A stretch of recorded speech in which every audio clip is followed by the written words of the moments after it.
नमस्कार विद्यार्थी मित्रांनो, तुमचं स्वागत आहे जय हिंद पाठशाला या यूट्यूब चॅनलमध्ये। आज आपण इंडियन पॉलिटीच्या शॉर्ट नोट्स पाहत आहोत। तर आजच्या भागात आपण संसद म्हणजे काय आणि संसदचे अधिकार, संघटन, कालावधी आणि विशेष अधिकार इत्यादी बाबींचा अभ्यास करणार आहोत।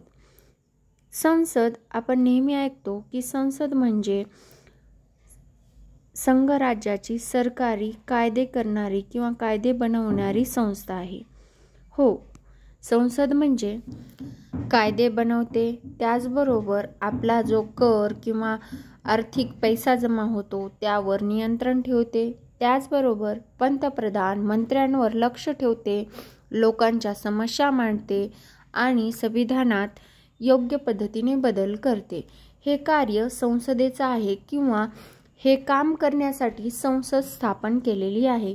मग या संसदेत कोण कोण असतं? तर या संसदेत राष्ट्रपती, लोकसभा, राज्यसभा अशा तिघांचं मिळून संसद तयार होत असते किंवा हे तीन अंग, एकात्मिक अंग हे भारतीय संसदेचे आहेत। तर राष्ट्रपतीचं संसदेला प्रमुख कायद्याला मान्यता देणारं पद म्हणून ओळखलं जातं। त्याचबरोबर लोकसभा हे लोकांनी थेट निवडून दिलेले सभासद असतात। यामध्ये खासदार लोकांच्या मताद्वारे निवडून येतात, तेही 5 वर्षासाठी। किती वर्षासाठी? तर ते 5 वर्षासाठी। राज्यसभेमध्ये कायमस्वरूपी सभागृह जरी म्हणत असले तरी याचा कार्यकाळ 6 वर्ष असतो आणि प्रत्येक 2 वर्षांनी काही सदस्य निवृत्त होतात किंवा बदलले जातात आणि उपराष्ट्रपती हे याचे सभापती असतात। मग आपल्या भारतीय संविधानात संसद हा चॅप्टर कुठल्या भागात आहे? तर संसद हे भाग 4 प्रकरण 2 कलम 79 ते 122 यामध्ये संसदेची पूर्ण रचना, कार्य, कालावधी, त्याचबरोबर प्रक्रिया या सगळ्या गोष्टी इन्क्लूड केलेल्या आहेत। कलम 69 हे भारतीय संविधानातील एक संसद असेल यासाठी आहे आणि त्याचबरोबर संसदेत राष्ट्रपती, राज्यसभा आणि लोकसभा यांची मिळून बनेल हे पण त्यामध्ये स्पष्ट सांगितलेलं आहे। तर कलम 80 मध्ये राज्यसभेची रचना दिलेली आहे। तर राज्यसभेची कमाल सदस्य संख्या ही 250 निश्चित केलेली आहे, पण सध्या 245 सदस्य आहेत व यापैकी 229 राज्यांचे सदस्य, तर 4 सदस्य हे संघराज्य म्हणजे केंद्रशासित प्रदेशाचे, तर 12 सदस्य हे राष्ट्रपती नामनिर्देशित करीत असतात, जे की वाङ्मय, कला आणि समाजसेवा या क्षेत्रामधून येत असतात। म्हणजे यांची रचना अशी होती, 245 ची फोड 229 हे राज्याचे सदस्य, 4 सदस्य हे संघराज्याचे म्हणजे केंद्रशासित प्रदेशाचे आणि 12 सदस्य हे नामनिर्देशित असतात। त्यानंतर राज्यसभेतील जागांची घटक राज्ये व केंद्रशासित प्रदेशामध्ये विभागणी 4थ्या अनुसूचीमध्ये करण्यात आलेली आहे। मग घटक राज्यांना प्रतिनिधित्व कसं दिलेलं आहे? तर ही संस्था त्या राज्यांच्या लोकसंख्येवर आधारित निश्चित केली जाईल। म्हणजे प्रतिनिधी राज्यांच्या विधानसभेत निवडून आलेल्या सदस्याकडून अप्रत्यक्षपणे एकल संक्रमणीय पद्धतीने निवडले जातील। मग कलम 83 काय आहे? तर कलम 83 हा संसद सदस्यांचा कार्यकाळ आहे। राज्यसभा हे स्थायी सभागृह, त्याचबरोबर वरिष्ठ सभागृह मानलं जातं। मग याचा कार्यकाळ हा 6 वर्ष जरी असला तरी 1/3 सदस्य हे दर 2 वर्षांनी निवृत्त होत असतात आणि लोकसभेचा कार्यकाळ हा 5 वर्ष असतो। राज्यसभेतील जागांचे घटक राज्य व केंद्रशासित प्रदेश मध्ये विभागणी 4थ्या अनुसूचीमध्ये करण्यात आलेली आहे। आता यानंतर लोकसभेची रचना. आता लोकसभेची रचना कशी आहे, तर लोकसभेमध्ये 552 सदस्य संख्या निश्चित करण्यात आलेली आहे. पण 530 सदस्य राज्यांचे प्रतिनिधी असतात, 20 सदस्य संघराज्यांचे प्रादेशिक सदस्य असतात, तर 2 सदस्य ॲग्लो इंडियनकडून राष्ट्रपती नामनिर्देशित करायचे 2020 पूर्वी. पण 2020 नंतर ही प्रथा बंद झाली. सध्या घटक राज्याचे 530 व केंद्रशासित प्रदेशाचे 13 सदस्य अशी एकूण सदस्य संख्या आहे. त्याचबरोबर आता लोकसभा सदस्यांची पात्रता काय आहे, तर भारतीय नागरिक असावा हे तर कंपल्सरी आहे, पण त्याचे किमान वय 25 वर्ष असावे आणि तो कोणत्याही मतदारसंघामध्ये मतदान करणारा नागरिक म्हणून नाव नोंदविलेलं असावं. मग याचे अपात्रतेचे पण काही निकष आहेत, ते आपल्याला संविधानाच्या 102 कलममध्ये दिलेले आहेत. तर ते कुठले आहेत, तर एखादा नफा देणाऱ्या पदावर हा व्यक्ती नसावा, किंवा तो मानसिक दिवाळखोर नसावा, किंवा तो विदेशी नागरिकत्व घेतलेलं नसावं, किंवा त्यांना कायद्याने ठरवून दिलेली अयोग्य नसावा. मग यांना शपथ व प्रतिज्ञा कोण देतात, तर कलम 99 नुसार 3री अनुसूचीनुसार प्रत्येक खासदाराने सभेत बसण्याआधी राष्ट्रपती किंवा त्यांच्या प्रतिनिधी यांच्यासमोर शपथ घेणं गरजेचं असतं. मग ती शपथ काय आहे, तर मी भारताच्या सार्वभौम व अखंडतेची निष्ठावान राहीन, त्याचबरोबर संविधानाचे पालन करीन आणि लोकांचे खरे प्रतिनिधित्व करेन, अशी ती शपथ आहे. आणि जी की कलम 99 3री अनुसूचीमध्ये आहेत. त्यानंतर लोकसभेचे अध्यक्ष हे कलम 93 नुसार असतात.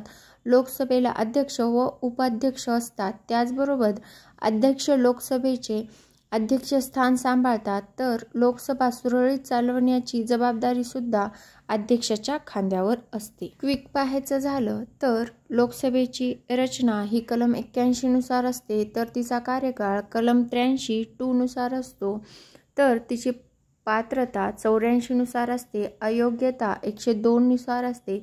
शपथ व प्रतिज्ञा ही कलम 99 व 3री अनुसूचीमध्ये आहे, तर अध्यक्ष आणि उपाध्यक्ष कलम 93 मध्ये आहेत. यानंतर आता आपण पंतप्रधान पाहूया. पंतप्रधान हा प्रत्यक्ष कार्यकारी प्रमुख असतो. राष्ट्रपती हा नामधारी प्रमुख, तर पंतप्रधान हा सरकारचा प्रमुख किंवा कार्यकारी प्रमुख म्हणून ओळखला जातो. कलम 75 व 74 मध्ये पंतप्रधान हा शब्द नमूद केलेला आहे व पंतप्रधान हे मंत्रिपरिषदेचे प्रमुख असतात. त्यांची नियुक्ती ही राष्ट्रपती करतात. लोकसभेत बहुमत असलेल्या पक्षाचा नेता पंतप्रधान बनतो व मंत्र्यांची निवड व नियुक्ती राष्ट्रपती करतात, पण पंतप्रधानाच्या सल्ल्यानेच. पंतप्रधानाचं कार्य पाहिलं तर कार्यकारी अधिकारामध्ये राष्ट्रपतीला सल्ला देणे, मंत्रिमंडळ चालवणे व मंत्रालयाचे समन्वय हे कार्य येतात. तर विधायी कार्यामध्ये संसद बोलविणे, धोरणे मांडणे, विधेयक सादर करणे या गोष्टी येतात. तर आर्थिक अधिकारामध्ये वार्षिक अर्थसंकल्पात मुख्य भूमिका पंतप्रधानाची असते. त्याचबरोबर ते आपल्या देशाचं आंतरराष्ट्रीय परिषदेमध्ये प्रतिनिधित्व करत असतात. यानंतर अविश्वास ठराव. अविश्वास ठराव हा कलम 75(3) मध्ये आहे. जर पंतप्रधान व संपूर्ण मंत्रिमंडळाच्या विरोधात अविश्वास ठराव पास झाला तर सर्वांना राजीनामा द्यावा लागतो, मंत्रिमंडळामधील पंतप्रधान व सर्व मंत्र्यांना, आणि हा ठराव साध्या बहुमताने पारित होतो. आता लोकसभा अविश्वास ठराव. आता दाखल करण्यासाठी अविश्वास ठराव किमान 50 सदस्यांच्या पाठिंब्याची गरज असते. त्याचबरोबर लोकसभेच्या कोणत्याही सदस्य अविश्वास ठराव मांडू शकतो. त्यानंतर लोकसभेचा नियम 198 मध्ये अविश्वास ठराव पद्धतीसंबंधी स्पष्ट तरतुदी आहेत. जेव्हा लोकसभेत अविश्वास ठराव मंजूर होतो तेव्हा मंत्री परिषद बरखास्त होत असते. हे सर्वच्या सर्व गोष्टी लोकसभा अविश्वास ठरावाबद्दल तर आहेत, पण खूप महत्त्वपूर्ण आहेत. या गोष्टी लक्षातच ठेवायच्या. यावर आयोगाने प्रश्न विचारून झालेले आहे. अविश्वास ठराव हा फक्त आणि फक्त लोकसभेत मांडला जाऊ शकतो, कारण पंतप्रधान हे सामूहिकरित्या लोकसभेला जबाबदार असतात म्हणून, आणि राज्यसभेचा आणि अविश्वास ठरावाचा कुठलाही संबंध नसतो. त्याचबरोबर सरकार टिकवण्यासाठी किमान 50% पेक्षा जास्त खासदाराचे समर्थन असणे आवश्यक आहे. मग असा प्रस्ताव मांडलेला आहे का? तर हो. 1979 मध्ये मोरारजी देसाई सरकार कोसळले याच अविश्वास ठरावामुळे, आणि 1999 मध्ये अटल बिहारी वाजपेयी सरकारसुद्धा एका मताने हारलेले होते अविश्वास ठरावामुळे. आता कलम 74 हे पंतप्रधानाशी रिलेटेड आहे. तर काय आहे कलम 74 मध्ये? तर कलम 74 मध्ये सांगितलेलं आहे की राष्ट्रपतींना मदत व सल्ला देण्यासाठी पंतप्रधानाच्या नेतृत्वाखाली मंत्रिमंडळ असेल. कलम 74 अधिक स्पष्टपणे सांगायचं झालं तर एखादा दिलेला सल्ला राष्ट्रपती परत विचारासाठी मंत्रिमंडळाकडे पाठवू शकतात, पण पुन्हा तोच सल्ला आल्यावर त्यांना मान्य करावा लागतो. ही गोष्ट 44वी घटनादुरुस्ती झाली आणि घटनेच्या 74व्या कलमात ॲड करण्यात आली. आणि दुसरी एक गोष्ट म्हणजे राष्ट्रपतींना दिलेला सल्ला बंधनकारक आहे, ही 42व्या घटनादुरुस्तीने ॲड करणारी गोष्ट 74 कलमामध्ये आहे. मंत्रिपरिषद पंतप्रधान हा प्रमुख असतो मंत्रिपरिषदेमध्ये, तर राष्ट्रपती हे देशाचे फक्त आणि फक्त घटनात्मक प्रमुख असतात, पण ते सर्व निर्णय मंत्रिमंडळाच्या सल्ल्यानेच घेत असतात. यानंतर कलम 75. कलम 75 मध्ये राष्ट्रपती हा पंतप्रधानाची नियुक्ती करेल आणि राष्ट्रपती पंतप्रधानाच्या सल्ल्यानुसार इतर मंत्र्याची सुद्धा नियुक्ती करेल. मग हे मंत्रिमंडळ किंवा मंत्रिपरिषद व पंतप्रधान हे सामूहिकरित्या लोकसभेला जबाबदार असतात. या गोष्टीवर आयोगाने प्रश्न विचारलेला आहे, तरी सर्वांनी लक्षात ठेवायचं. कलम 78 जे की पंतप्रधानाच्या कर्तव्याशी संबंधित आहे. कलम 78 मध्ये राष्ट्रपतींना माहिती देणे किंवा केंद्र सरकारने काय काम केलेले आहे याची माहिती पंतप्रधान राष्ट्रपतींना देतात. तर मंत्रिमंडळाने घेतलेले निर्णय राष्ट्रपतीला सांगणं हे सुद्धा पंतप्रधानांना 78 कलमामध्ये कर्तव्य नोंदविलेलं आहे. त्याचबरोबर जर विविध मंत्र्यांमध्ये मतभेद झाले तर पंतप्रधान तो प्रश्न राष्ट्रपतीमार्फत सोडू शकतात किंवा राष्ट्रपतींपर्यंत नेऊ शकतात. म्हणजेच काय, तर पंतप्रधानांना आपले सहकारी निवडण्याचे स्वातंत्र्य असते. यानंतर अलीकडच्या काळात पंतप्रधान कार्यालयावर सुद्धा प्रश्न विचारले जातात.